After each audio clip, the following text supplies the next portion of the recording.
Hi guys, it's me. Guess who?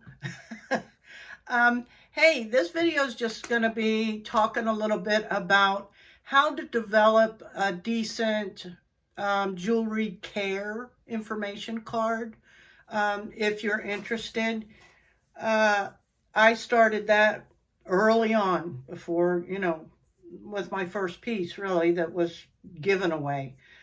Just because I wanted people to know what were the best ways to take care of their jewelry. And because I work in lots of different mediums, from wire wrapping to soft soldering to, brass, copper, silver, it had to be like a general information card, not great detail. Plus, the more wordy you are, the more room it takes up on your card. And it can be challenging to get it like a business card size. Because what I like to do is have my stone information on one side, and this is backwards, of course. And then I would have, well, this is the older one, right? If this was a druzy agate. And then on the back, I had my name, my Etsy address at the time, my social media, and then this was the general care tips, it was called. Remove jewelry prior to showering, swimming, exercising, or sleeping. Avoid contact with perfumes or chemicals. Store in a cool, dry place and clean with a lint-free cloth or approved cleaner. So that covered everything. And it also kind of protects you from if they, if something does lose its finish or whatever, you don't know if they're swimming with it or showering with it or spraying perfume. So then that way you've at least kind of warned them of things that can affect the appearance of jewelry.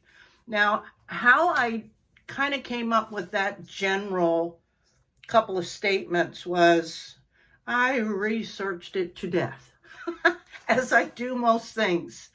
I looked on Etsy. I looked on cards that I got from other jewelry purchases I made.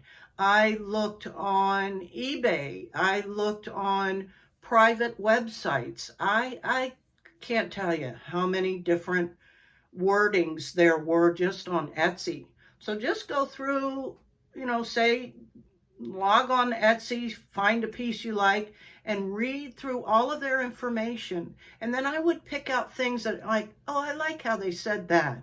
Oh, that made sense to me. And I would just jot things down. I don't copy anybody because then you risk copyright issues and offending people or whatever. People are real sensitive these days. And I just made it my own by changing it a little bit. I like how they phrased that, and I like how this was said. And then I just kind of played with it and came up with my own. Now, recently, I've dropped my Etsy store. So I had to take that off of my information cards and my business cards.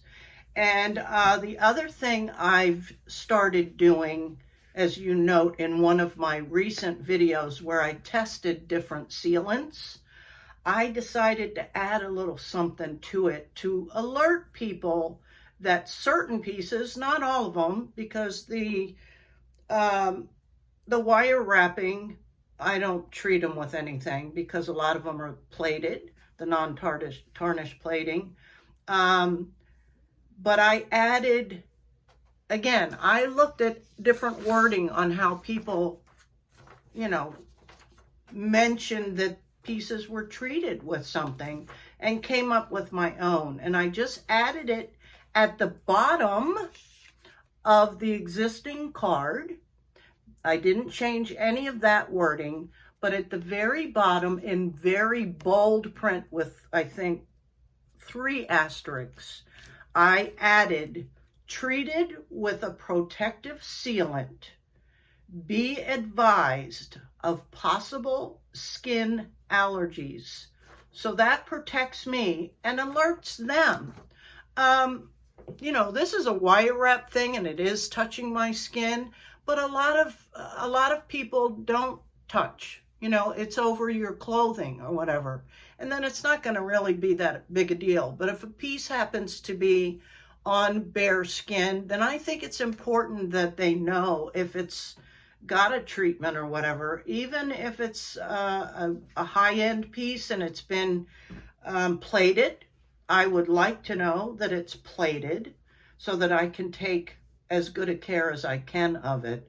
So that's just a little bit of information about how I went about just general care tips, and then a very specific note that certain pieces have been treated with a sealant. You know, I think it's important. So it's working for me, and I just thought I'd share that with you guys. So get creative and do your research and come up with your own. Okay, guys, till next time. Thanks so much. Bye now.